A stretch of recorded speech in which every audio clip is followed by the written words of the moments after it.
इसीलिए मोदी जी आपने जो कहा कि मैं तो झोला लेके आया हूँ, मैं झोला लेके चला जाऊंगा, तो निवेदन करता है, रिक्वेस्ट करता है, आग्रह करता है यहाँ बंगाल और हिंदुस्तान का यूथ कि आप जहाँ से झोला लेके आए कृपया आप झोला लेके वहीं चले जाए। आप तो झोला लेके आए, आप झोला लेके चले जाएंगे, हम तो फैमिली वाले आदमी हैं, घर गृहस्थी वाले आदमी हैं, बाप माँ भाई बहन बीवी बच्चे वाले आदमी हैं, हम कहाँ जाएंगे? आपका तो कोई है ही नहीं। अगर हिंदू खड़ा हो गया तो नक्सलवादी, मुसलमान खड़ा हो गया पाकिस्तानी, सिख खड़ा हो गया तो खालिस्तानी। देश में फिर ये कौन है, राष्ट्रवादी कौन है? अडानी अंबानी का तो दलाल है मोदी जी, अमित शाह, योगी। अच्छा, सब दलाल है बीजेपी के जितने नेता है।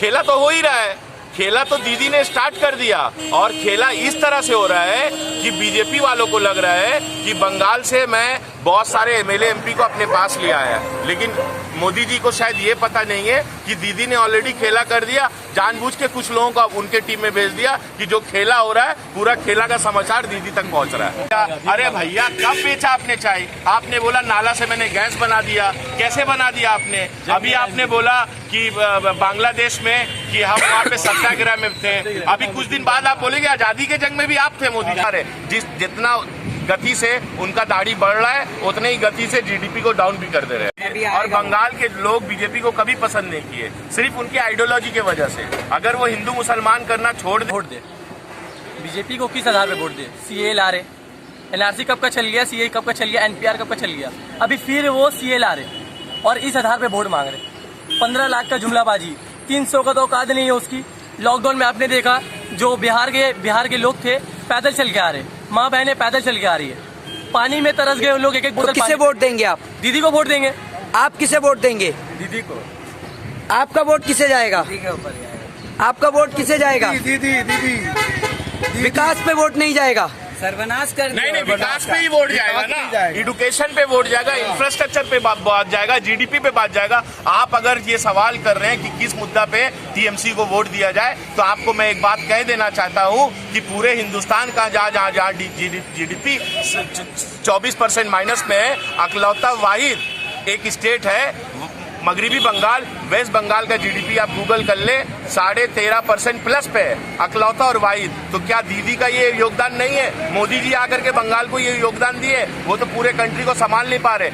जितना गति से उनका दाढ़ी बढ़ रहा है उतने ही गति से जीडीपी को डाउन भी कर दे रहे हैं वो। तो आप देश की जनता को क्या मैसेज देना चाहेंगे? देश की जनता को मैं ये मैसेज देना चाह रहा हूँ, सिर्फ बंगाल नहीं पूरे देश की जनता को ये मैसेज दे रहा हूँ कि नो वोट टू बीजेपी, क्योंकि आप जो है हिंदुस्तान की जो वोटर्स हैं उनको पता चल गया है कि इनका असली मकसद क्या है।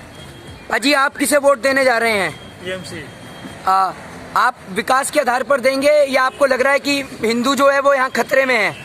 हिंदू यहाँ सभी रहते हैं, एक साथ मिलकर रहते हैं, यहाँ सब पढ़े लिखे लोग हैं, यहाँ बेवकूफ नहीं है जो उनको वोट दे देंगे। तो अब की बार आप बीजेपी को वोट देंगे या नहीं देंगे? नहीं देंगे, हम टीएमसी को वोट देंगे, दीदी को वोट देंगे, दीदी को जिताएंगे। हाँ, यानी खेला होवेगा। खेला होगा। किसान की बात सुनते नहीं है, वो किसान मर रहे हैं उनको दिखाई नहीं दे रहा है, किसान की बात नहीं। अगर हिंदू खड़ा हो गया तो नक्सलवादी, मुसलमान खड़ा हो गया पाकिस्तानी, सिख खड़ा हो गया तो खालिस्तानी। देश में फिर ये कौन है, राष्ट्रवादी कौन है? फिर ये बीजेपी वाले, आरएसएस वाले। विकास की लीडर है वो, विकास जानती है, वो डेवलपमेंट जानती है। आप देख लीजिए रूपाश्री, आप देख लीजिए कन्याश्री, आप देख लीजिए युवाश्री, आप देख लीजिए यहाँ पे 5 रुपए में बंगाल एक वाहिद स्टेट है, 5 रुपया में पूरा भरपेट खाना, अच्छा खाना दे रहा है। एजुकेशन के नाम पे वोट चलता है यहाँ पे, यहाँ डेवलपमेंट के नाम पे वोट चलता है, यहाँ हेल्थ के नाम। आप यहाँ पे देख लीजिए जो सरकारी हॉस्पिटल पहले का क्या हाल था और दीदी के आने के बाद आप देख लीजिए 5 स्टार होटल के जैसा इस तरह से सर्विस दीदी दे रही है। गरीब लोगों को भी यहाँ तक पैदा होने से लेके मरने तक, अगर कोई अगर मर जाता है उसको उसका श्राद्ध जो भी उसका ये कल्चर है 2000 रुपया दीदी अपने कोई अगर मर जाता है उसके लिए भी दीदी दे रही है। इससे ज्यादा एक चीफ मिनिस्टर और क्या दे सकता है?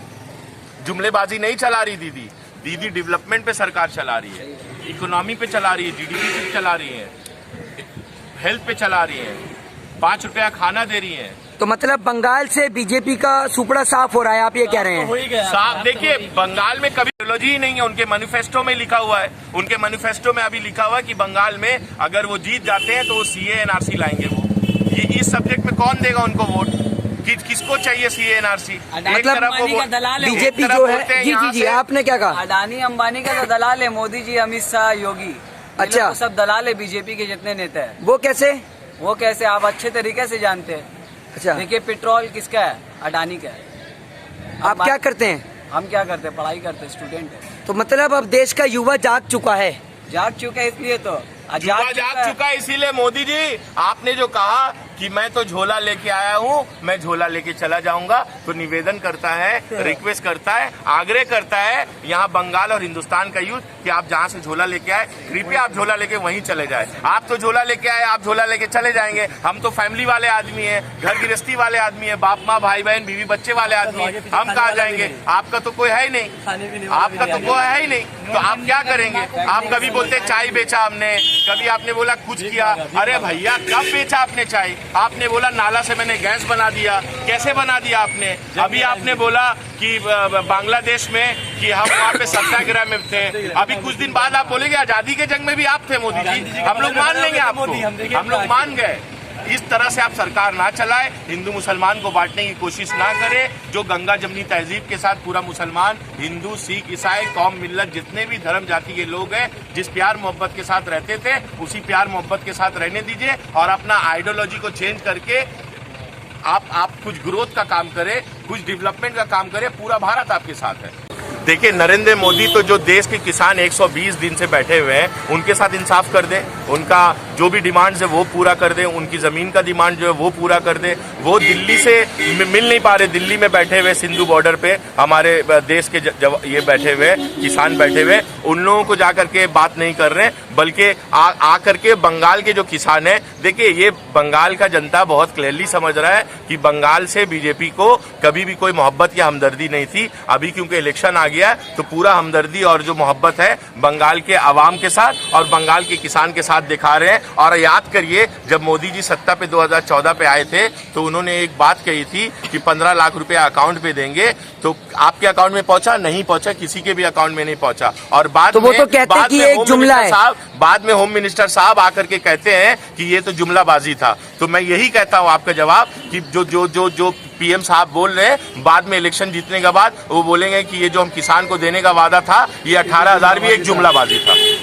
और बंगाल के लोग बीजेपी को कभी पसंद नहीं किए, सिर्फ उनकी आइडियोलॉजी की वजह से। अगर वो हिंदू मुसलमान करना छोड़ दे और धर्म की राजनीति को छोड़ करके वो एजुकेशन पे, इंफ्रास्ट्रक्चर पे, जीडीपी पे, ग्रोथ पे, इकोनॉमी पे, अगर इन सब मुद्दों पे काम करती है तो मैं बोलता हूँ कि बंगाल ने पूरा देश मोदी जी के साथ है।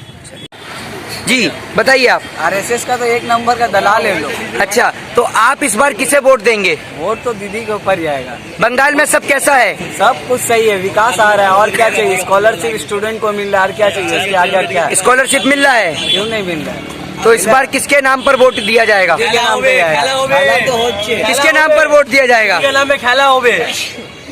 देखिए मैं पिछले दिनों में एक बार पढ़ रहा था आनंदो बाजार पत्रिका में, तो उसमें ये लिखा हुआ था कि बंगाल इलेक्शन में मोदी जी ने अपने 30 एमपी और चीफ मिनिस्टर और कैबिनेट मिनिस्टर को प्रचार में उतारा। मैं कहता हूं मोदी जी आपके पास 303 एमपी है, मैं कहता हूं कि पूरे 303 एमपी बंगाल में उतार लो प्रचार के लिए।